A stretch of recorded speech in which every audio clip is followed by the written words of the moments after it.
Oh well. Oh man. All right. Yeah, man. I really don't think that's gonna work. Yeah. I don't think so. You smell that? Huh? It smells like bullshit. Do you want to like try to pull off the technique that he does? To make it work? Yeah, then I try to resist a little bit. Sure, yeah, let's try it. All right, so here, drop. I mean, no, it's not good. Okay, now, don't just resist it. Once I try to do something, just don't let me, like, you can choke me, you can do whatever you want. You can try to do the next step. Okay. Okay. Okay. So,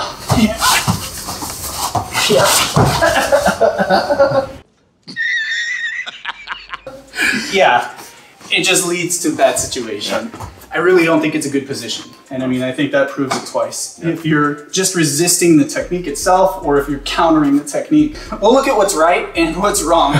If somebody's gonna come in with a bear hug, and they're gonna trap your arms, they're gonna squeeze, and then if they're bigger than you, they're gonna lift you up. This is to move you somewhere. So you are not usually gonna have the opportunity to just simply drop down. The thing I think that's kind of right, and it looks like this is what he does, is he brings his arms up. So if they're squeezing inward, you still have an opportunity to bring your arms up. You've got your two arms lifting here, and it changes their leverage. So it actually puts you in a better position. His grip pulling in still might be strong. I can't break that, but he's got a lot less control of my body. From here, I can still lose my posture. He can still pull me and move me anywhere. I don't have the best balance. So next thing I gotta do is get stability. I gotta try to drop down here. Key to earthbending is your stance. But this is where I think the technique goes in the wrong direction. So here is good. He drops the knee down from here. And I don't think, if my opponent's paying attention and I start sinking down, he may not let me do that. Or once I'm here, now I'm perfect to get choked out.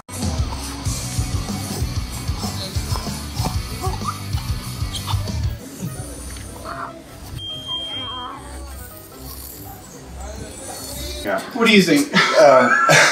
Well, this is obviously a self-defense video. Self-defense doesn't happen in the dojo or in the Kwon, so you don't have mats. So why the hell would you drop your knee down on, for example, concrete? Smash. Then you're just, in the worst case, you're breaking your knee. Yeah. So this is, the movement is good going down, because in, as you said, lower center of gravity, you can go for throws. Going down here, this is not. No, you're gonna hurt. You're gonna Smash your boy. Let's say even somehow I managed to get my knee down safely, and you don't choke me. From here, he's trying to do a joint lock over the shoulder, and this technically could work as a joint lock. But once I get my hand over my own head, I have no leverage. He can just drop his elbow down, and now I'm fighting his body weight against one arm trying to push up and over. So I still don't think this is any good. Give me a little resistance. Let's see if I can even do anything for the... No. It even put me in a worse position here. Yeah. Now my arm goes behind, he can loop behind. There's no leverage. I mean, you clearly don't have any body support when doing something here on top of your head. Your spine is rotated. I mean, you cannot generate good power from this position. No, not at all. Not at all. It makes no sense. So that, for sure, that part of it is... They smell like a pile of bullshit! It doesn't fit the technique. I have nothing against getting the elbow up, but you have to be able to pursue this to get the actual lock to happen. Yeah. So when it's behind your head, you get no body weight behind it. And until it's all the way to here. And it's just not gonna happen. I mean, even if you try to drop fast and do that, you're not gonna have an opportunity to really get their elbow in that position and get their weight off balance. So let's talk about how to make it better then. Yeah, you were mentioning getting dropped down is good and then not dropping the knee. Yeah, not all the way down. So what we have is just like the drop down, like this. So we have like a good structure here, and then the arms go up. Oh yeah? That's basically it. From here, the grip is loosened, and then you can do something with your elbows here, close range, maybe here, down. For sure, you gotta turn around. You can't face away from your No. opponent for too long, especially once the grip is broken. But this technique is also some sort of limited, because when you have like typically a girl doing this technique against a stronger, bigger man, when you drop, she's just flying around. Yeah, so, yeah, especially like if they get picked up, I can't drop from here, even if I. You see that? And I think that's really essential, that you have to get those arms out or try to pull up a little bit, and the sooner the better, because that's like once you're up, then it's a different technique. Yeah. And simply, I guess, not to go too far into it, but as soon as they start, if they do pick you up, one of the things you can do is hook your leg around here, and then now you limit their mobility. So you lift up and hook behind here. And it's just hold on for a little bit and wait for them to put you down again, because they're gonna try to do some kind of a shift to try to get you to stop with that leg. And then it definitely limits them to be able to move around or to do anything. But that's totally a different technique. We're still working on trying to get, I guess, down without dropping the smash. What I've done in the past and what we've worked on is almost exactly the same, except for afterward turning it into more of a throw.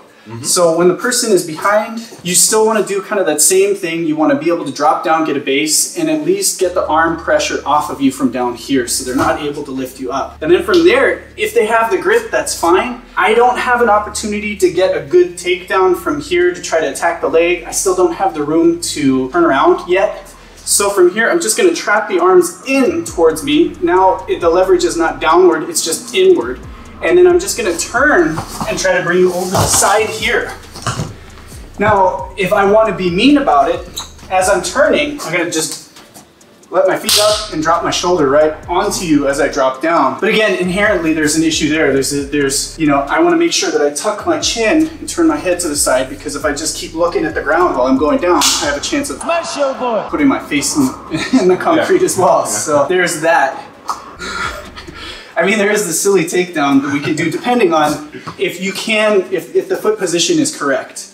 So right here, again, same thing. The correct thing about this is bringing the arms up, dropping down and getting a base. But right here, if I can grab, I grab the foot, lift up, and then I can pull down.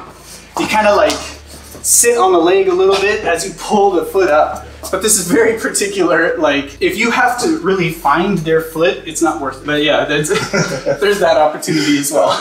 But yeah, I think for a bear hug, the main thing to do anything is you gotta be able to get those arms up. Otherwise, there's absolutely no defense against that. You're gonna have to deal with them lifting you up, because that's what bear hugs are gonna do. They wanna stop your arms from moving, and they wanna move you. So the essential two things against the bear hug is dropping a little bit center of gravity of yours. Yeah. That you can go for a throw or something that loosens a little bit, and then arms up. Yeah. To loosen the grip. 100%, yeah. All right, so that's pretty much it for this technique. As you can see, there are good things about it, but definitely once you drop that knee down, you're putting yourself in a bad position. And don't raise your arm over your head like that. That's not good. That's what we think about this technique. If you have any techniques that you want us to review, share us a link, drop it down in the comments below, or send us a DM, and we'll take a look at it and we'll see what we got. Otherwise, for more Kung Fu tips and self-defense tips, be sure to subscribe.